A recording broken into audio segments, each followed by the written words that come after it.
Good morning, बच्चों. Welcome to online classes for mathematics. We are studying coordinate geometry, and in this chapter, we are studying distance formula. ठीक है? Problem based on distance formula. Application problems हैं, है ना. Application coordinate geometry का जो distance formula है, actually में तो क्या है, उसकी वो एप्लीकेशन है.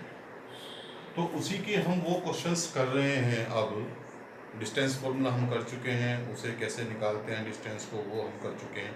लेकिन इस डिस्टेंस फॉर्मूले पर जो एग्जामिनेशन पॉइंट ऑफ व्यू से जो इम्पोर्टेंट क्वेश्चंस हैं, जो हर साल आते ही आते हैं, now we are discussing those problems. ठीक है, तो उनमें से ही एक प्रॉब्लम मैं लेकर आया हूँ.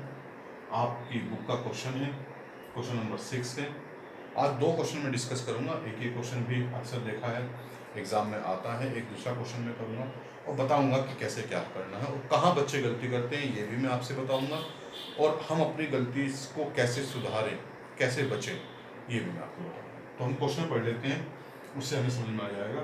Name the quadrilateral formed by the following points. मैंने जो लैंग्वेज आपकी बुक में है उसे थोड़ा सा मॉडिफाई करके लिख दिया है.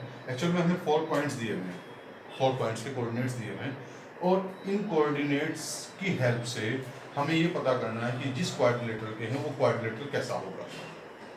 अगर क्वाड्रिलेटरल बनता है तो वो कैसा बनेगा, कुछ ना कुछ बनेगा, कोई पर्टिकुलर टाइप का. अगर बन रहा होगा तो हम उसका नाम देंगे. मान लीजिए क्वाड्रिलेटरल ऐसे है कुछ, ठीक है, ऐसे हम इसको ये ए मान लेते हैं, इसको बी मान लेते हैं, इसको सी, इसको डी. हमेशा ध्यान रखना एक साइक्लिक ऑर्डर में मान लेना चाहिए. तो इसके पॉइंट लिख देते हैं -1 -2, और ये हो जाएगा 1 0, और सी हो जाएगा -1 and 2, और इसी प्रकार डी हो जाएगा -3 0. तो चारों पॉइंट हमने लिख दिए हैं.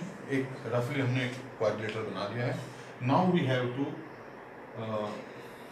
Determine whether which type of quadrilateral is going to be form. कैसा क्वाड्रिलेटरल बनने जा रहा है.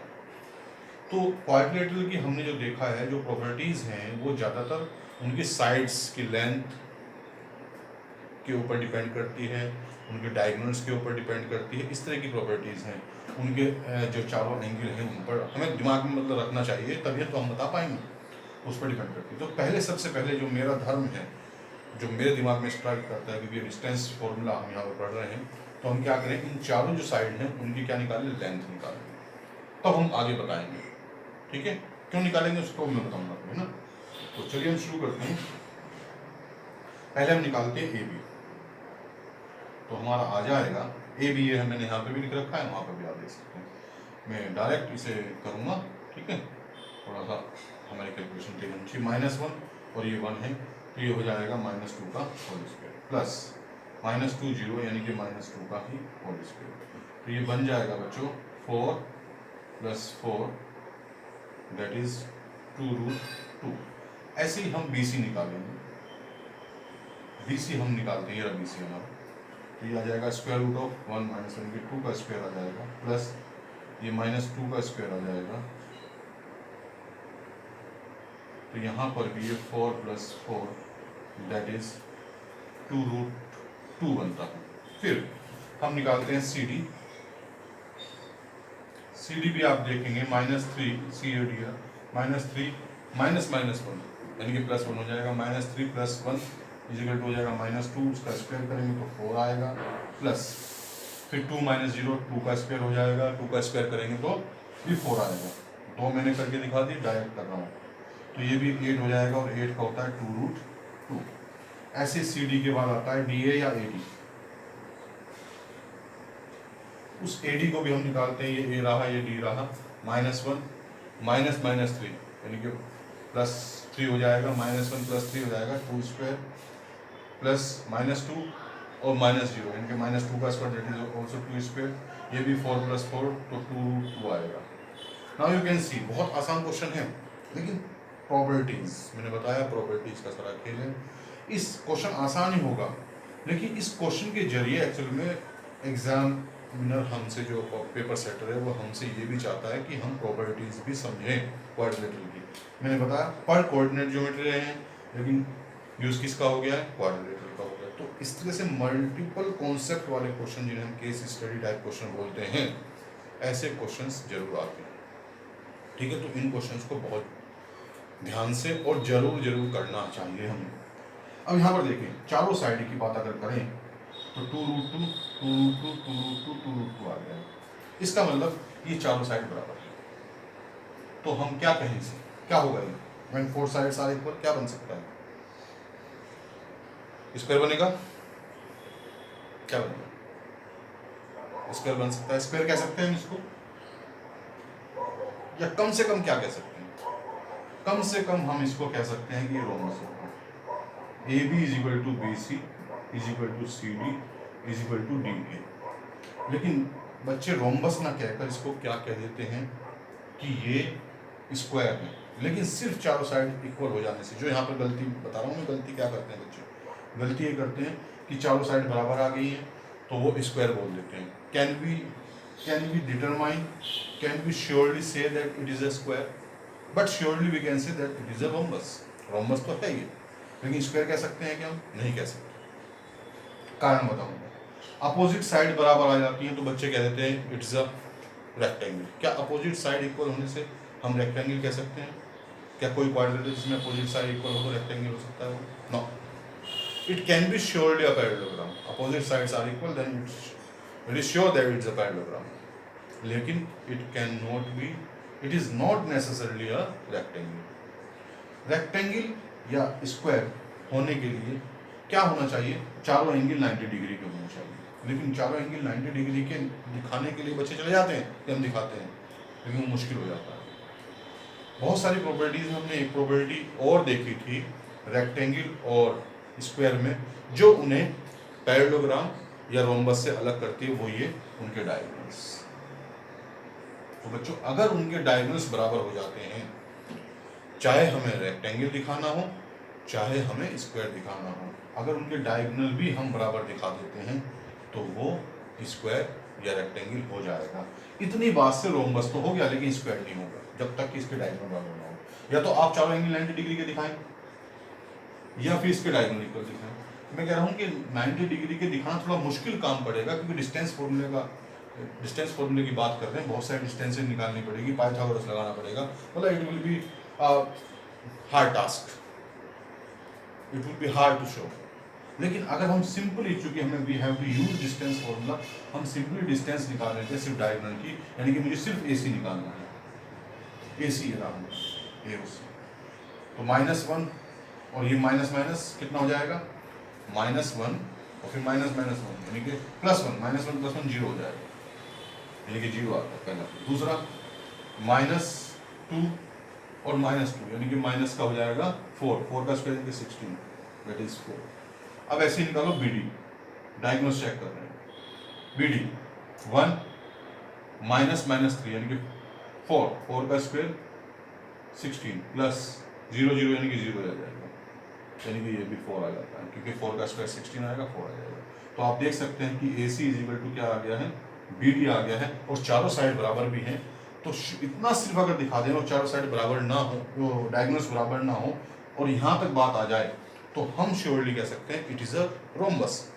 But when its diagonals are equal then we surely can say that it is a square. यही सेम बात होगी रेक्टेंगल और पैरेललोग्राम में, यही एक डिफरेंस है कि अगर डायगोनल्स भी इक्वल आ जाते हैं, अपोजिट साइड इक्वल होने के साथ साथ, तो वो रेक्टेंगल बन जाता है। लेकिन अपोजिट साइड इक्वल आती हैं और डायगोनल्स इक्वल नहीं आते हैं, तो वो पैरेललोग्राम बनता है। तो ये बात का बहुत ध्यान रखना है। सो हम कह सकते हैं ABCD इज अ स्क्वायर। बच्चों, मुझे लगता है आपकी समझ में आया होगा। मेरा उद्देश्य यह है कि जो भी क्वेश्चंस एग्जाम में आने वाले हैं, उनमें कम से कम एक क्वेश्चन मैं आपके साथ डिस्कस कर लूँ, चाहे टाइम कितना भी लगे, नो प्रॉब्लम। लेकिन सभी तरह के क्वेश्चंस जो एग्जाम के हिसाब से इम्पोर्टेंट हैं, वो मुझे आपके साथ डिस्कस करनी चाहिए।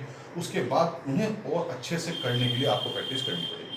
ठीक है बच्चों, एक क्वेश्चन मैं और करता हूँ, which is also very very important for the examination point of view. Okay, let's we start. तो बच्चों, दूसरा इंपॉर्टेंट क्वेश्चन करते हैं आज का। एक बात मैं और यहाँ पर इंक्लूड करना चाहता हूँ कि जैसे हमने भी एक क्वेश्चन किया उसमें हमें क्वाड्रिलेटरल को स्क्वायर दिखाया, मतलब वो आ गया है। कई बार आपसे पूछ लेता है कि 3 पॉइंट दे देता है और कहता है कि शो दैट, या कहता है कि चेक करो, determine whether the following points are coordinates of the points of the vertices of a right angle triangle. Right angle triangle के वर्टिसेस हैं फॉलोइंग पॉइंट, ये आपको चेक करने के लिए बोलता है। Then what you have to do, you have to find the distances, 3 distances, and you have to check the 3 distances for Pythagoras theorem. Pythagoras पहले तो तीनों distances निकालेंगे हम, और 3 distances आपके पास आ जाएंगी, then these 3 distances will be checked for Pythagoras theorem. Pythagoras theorem उन तीनों distances में लगाकर देखेंगे, because these 3 distances are nothing but the 3 sides of a triangle. 3 sides हैं triangle की, if 3 sides, the length of 3 sides of the triangle satisfies the Pythagoras theorem, then they represent a right angle triangle. तो वो एक right angle triangle को represent करते हैं। तो मेरा कहने का मतलब ये है कि जो भी इस तरह का क्वेश्चन आता है, चाहे वो क्वाड्रिलेटरल हमें दिखाना हो, चाहे हमें किसी तरह का ट्राइंगल दिखाना हो, वहाँ पर हमें डिस्टेंस फॉर्मूला लगाना है और उस पर्टिकुलर ट्राइंगल या क्वाड्रिलेटरल की प्रॉपर्टी को सेटिस्फाई कराना है। अगर वो सेटिस्फाई होती है तो हम कहते हैं यस ये ऐसा है, और अगर नहीं होती है तो हम कहते हैं नो ये नहीं है जो हमसे कहा गया है। ऐसी ये क्वेश्चन देखिए, ये भी वेरी इंपॉर्टेंट क्वेश्चन है। इस तरह का क्वेश्चन एग्जाम में आया है, आते रहते हैं इस तरह के क्वेश्चन। क्या कह रहा है देखो, थोड़ा लैंग्वेज को बदल कर कंफ्यूज करने की कोशिश की है और कुछ नहीं। Find a relation between x and y such that the point x y is equidistant from the points 3, 6 and -3, 4। 2 point दिए हैं आपको जिनके कोऑर्डिनेट्स हैं 3, 6 और -3, 4। उससे ये पॉइंट एक्स वाई बराबर दूरी पर है, तो ऐसा होने पर हमें एक्स और वाई में रिलेशन निकालना है। What is the meaning of relation between x and y? What does it mean? इसका क्या मतलब होता है? इसका इट हैज़ नो मीनिंग, इसका कोई मतलब नहीं है। Just you have to apply the distance formula और you have to solve the equation. ठीक है, you have to solve the equation and the remaining equation that will be in x and y only, because x and y are the variables। x और y क्या है? variables है। तो जो equation आएगी आपके पास वो x और y में ही आएगी। that equation is known as the relation between x and y। Actual में अगर मैं लिखता हूँ 3x plus 2y is equal to 5 suppose, तो हम क्या कहते हैं? it is a linear equation into variables। we can also say it a relation between x and y simply। Relation is nothing but an equation between x and y. ठीक है, तो इस word से बिल्कुल भी परेशान नहीं होना है कि ये क्या है। एक रिलेशन का मतलब यहाँ पे क्या है कि अगर रिलेशन का मतलब क्या होता है कि अगर एक्स का 3 टाइम कर दूं और वाई का 2 टाइम्स कर दूं, दोनों को ऐड कर दूं तो 5 के बराबर आता है। This is the relation between x and y कि 3 times of x plus 2 times of y gives 5। ये रिलेशन हुआ। Relation is nothing but an equation. ठीक है, तो इस वर्ड से बच्चे कई बार कंफ्यूज हो जाते हैं कि पता नहीं क्या मतलब है रिलेशन का। कुछ नहीं है, it is just an equation. ठीक है, so now we shall solve it. तो सॉल्व करते हैं। एक्स और वाई क्या है? इक्विडिस्टेंट है, तो हम फॉर्मूला लगाते हैं यूजिंग डिस्टेंस फॉर्मूला।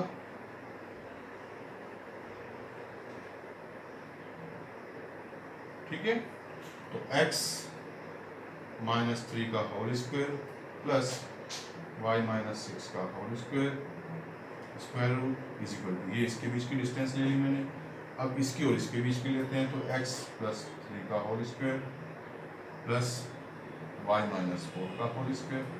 दोनों तरफ स्क्वायर रूट है तो स्क्वायरिंग बोथ साइड्स करते हैं। स्क्वायर करते ही स्क्वायर रूट समाप्त हो जाता है, तो बचता है x -3 whole square y -6 whole square is equal to x + 3 whole square y -4 whole square. Simplify it, x square plus